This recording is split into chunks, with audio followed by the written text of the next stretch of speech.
Halo teman-teman, kenalin nama aku Azra Syahira dengan NIM 072111533224. Dalam video kali ini aku mau membahas tentang film horor Indonesia dan penjara kreatif di dalamnya.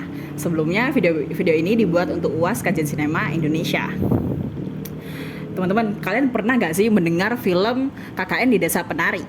Atau bahkan pernah nonton juga? Nah, film KKN di Desa Penari ini menjadi hits beberapa tahun yang lalu dan sempat viral di kalangan anak muda. Film ini juga menjadi film dengan penonton terbanyak sepanjang masa di Indonesia. Selain film KKN di Desa Penari, ada juga film Pengabdi Setan tahun 2017 yang juga sempat ramai di dunia perfilman Indonesia. Film ini juga sangat laris di tanah air dan menjadi contoh kesuksesan horor kontemporer di Indonesia karena berhasil meraih 4 juta penonton di bioskop. Kalian tahu nggak apa sih persamaan dari kedua film ini? Ya, benar banget. Dari kedua film ini, perempuan ditempatkan sebagai hantu ataupun monster dan menjadi tokoh antagonis di dalamnya. Sejak film Lisa tahun 1971, yang mewarnai layar sinema Indonesia, film-film horor Indonesia ini mengalami dinamika, baik itu dari segi narasi maupun dari segi sinematografi. Film horor Indonesia pasca reformasi seperti film Kuntilanak, Pocong Ngesot, Suster Keramas, Nenek Gayung, dan lainnya itu memang banyak sekali menggunakan tokoh wanita sebagai hantu, setan maupun monster di dalam film-filmnya. Tak jarang juga film-film horor zaman dulu itu memasukkan bumbu-bumbu seksualitas maupun seksisme. Bahkan masih juga beberapa digunakan sampai sekarang. Tapi desa yang kami pilih ternyata bukan desa biasa.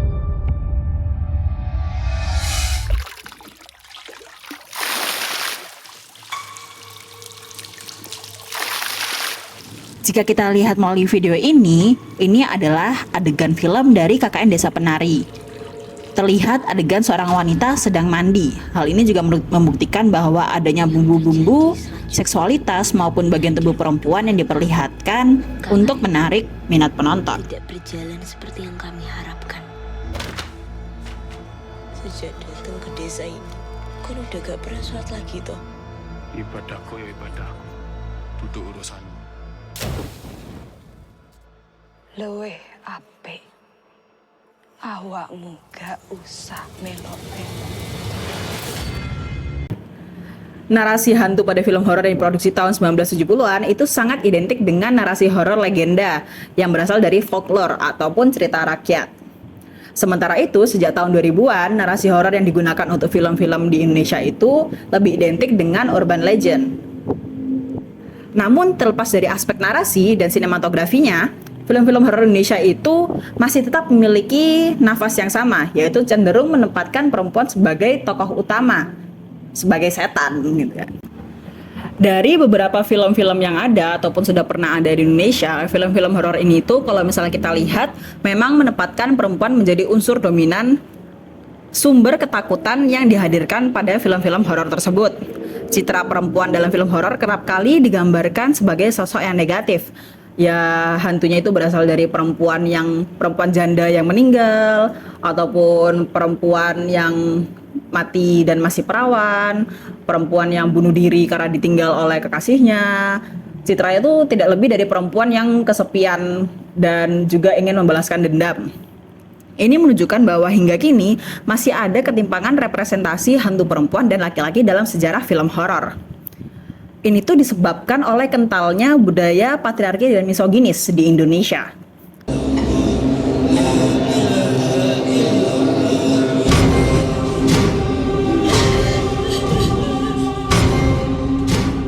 Aku merasa ada sesuatu di rusun ini. Rusun Mandara di utara. Tolong, kalau saya tidak ke sana, akan banyak orang celaka. Ini soal hidup dan mati. Dari dulu kita nggak pernah tahu bapak kerjanya apa. Bahkan setelah ibu meninggal, bapak nggak pernah bilang dia mau kemana. Dia kemana-mana selalu bawa tas ini. Dan Ini adalah trailer film dari Pengabdi Setan 2. Dapat kita lihat dari sini muncul tokoh seperti Ustadz, tokoh laki-laki yang akan membantu mencari jalan keluar dari semua teror ini.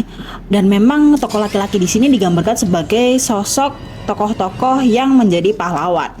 Selain tokoh laki-laki yang memang digambarkan rata-rata menjadi tokoh yang berkarakter positif, film-film horor di Indonesia juga selama ini banyak menggambarkan sosok perempuan sebagai pemberontak yang sedang menghadapi ketidakadilan yang dilakukan oleh laki-laki, baik secara personal maupun akibat sistem.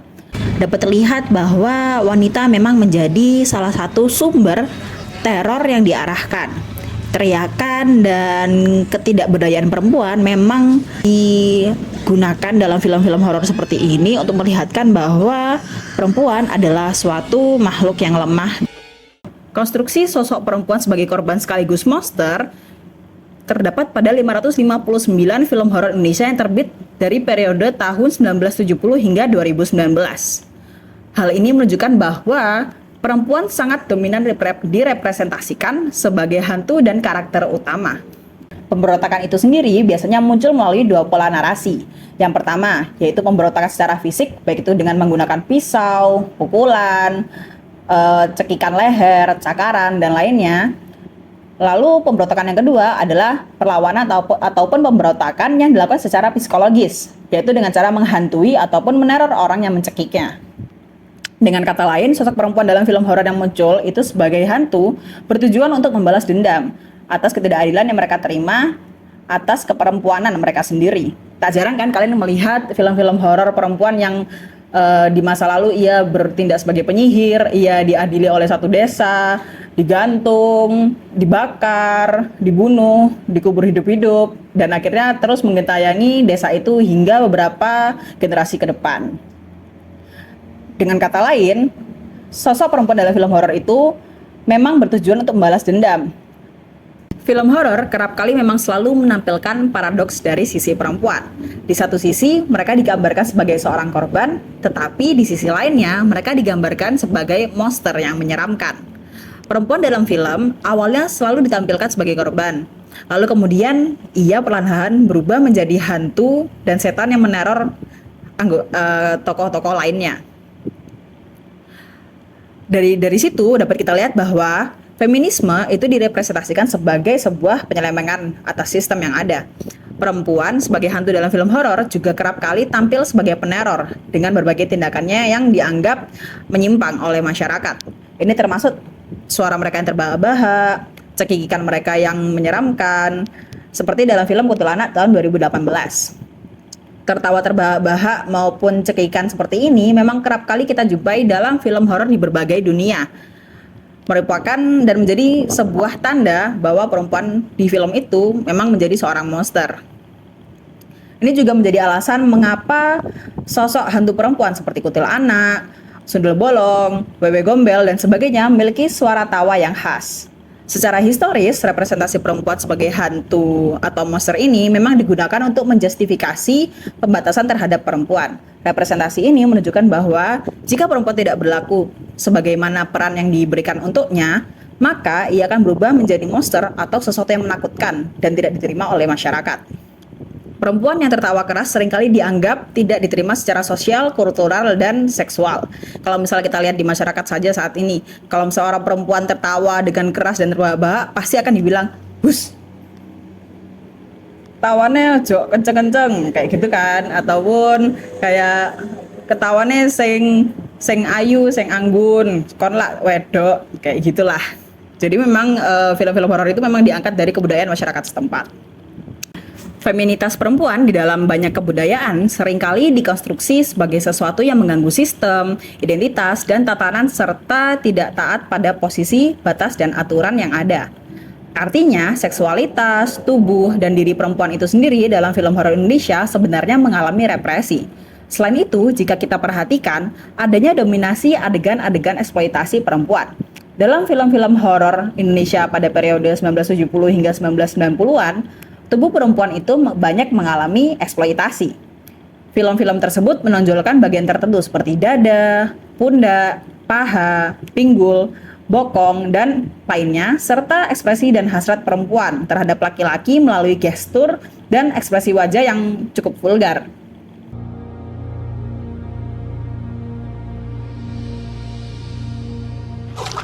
Bentar yuk. Enggak ah. Firni. Seperti yang terlihat dalam film Tali Pocong Perawan tahun 2008. Di sini bisa kita lihat bahwa terlihat dua orang wanita mengenakan busana renang yang menurut saya cukup vulgar untuk ditampilkan di Indonesia. Terlihat juga pengambilan gambar yang diarahkan pada tubuh wanita dengan cara memotong bagian kepala ke atas dan hanya memfokuskan pada bagian dada dan kaki. Memang menunjukkan bahwa pengambilan gambar ini ditujukan untuk mengobjektifikasi bagian tubuh wanita. Ini dong, tapi sebelumnya sini dong. Iya, sini. Selain itu, pada saat wanita tersebut berbicara dengan laki-laki, terlihat bahwa ekspresi wajah laki-laki yang Kamu cukup ketemuin aku sama vulgar, Aldo. seakan-akan wanita tersebut hanya mendesah-desah dan merayu laki-laki. Ya? Kalau misalnya kalian pernah melihat film Suster Keramas, ada adegan bahwa seorang wanita itu datang dan menggoda sekelompok laki-laki. Lalu di saat sekelompok laki-laki tersebut sudah tergoda dan memiliki hasrat untuk yang lainnya, perempuan itu pun berubah menjadi seorang monster. Lalu laki-laki lainnya lari terbirit-birit. Dari situ saja sudah dapat kita lihat bahwa memang film-film ini menggunakan justifikasi pada tubuh dan juga wanita untuk membuat filmnya terlihat lebih menarik. Selain itu, sosok perempuan juga digambarkan sebagai sosok yang seksi dan juga agresif. Budaya patriarki dalam mengeksploitasi perempuan dengan cara menempatkannya sebagai objek hasrat laki-laki, sumber masalah, dan korban kekerasan, hal-hal ini tuh membuat protagonis perempuan berubah menjadi sosok hantu dalam film-film horor di Indonesia.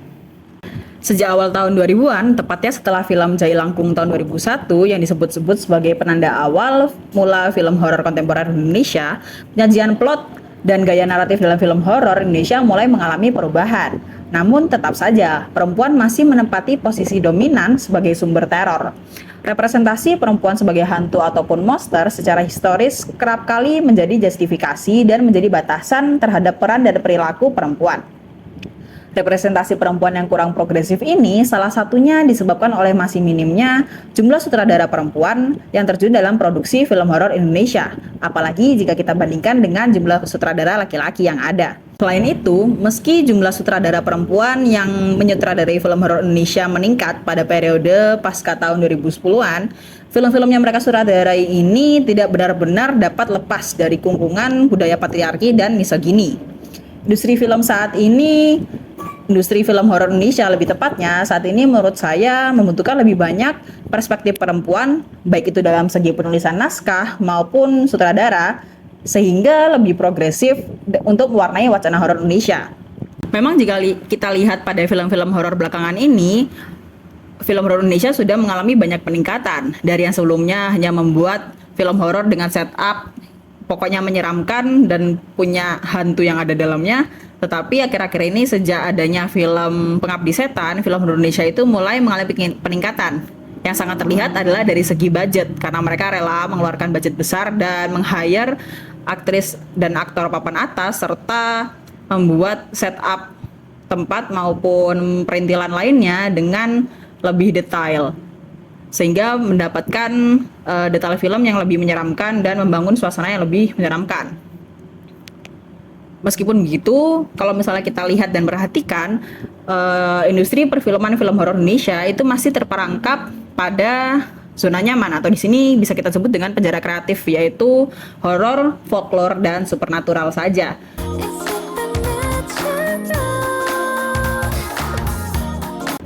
Kalau misalnya ditanya kenapa sih kok film horor Indonesia itu terperangkap pada genre yang itu-itu saja, mungkin kalau dibilang seperti itu ya karena dari minat masyarakatnya. Memang masih banyak yang suka dengan genre seperti itu, dan juga film-film dengan genre seperti itu walaupun ratingnya jelek tapi tetap saja yang nonton itu banyak, dan sehingga dari pihak industri film melihat film seperti ini merupakan film yang gampang untuk balik modal, karena mau bagaimanapun juga pasti penontonnya gampang untuk mendapatkan penonton yang cukup banyak. Seharusnya film horor Indonesia itu bisa mencoba mengeksplorasi genre horor lainnya seperti psychological horror ataupun body horror.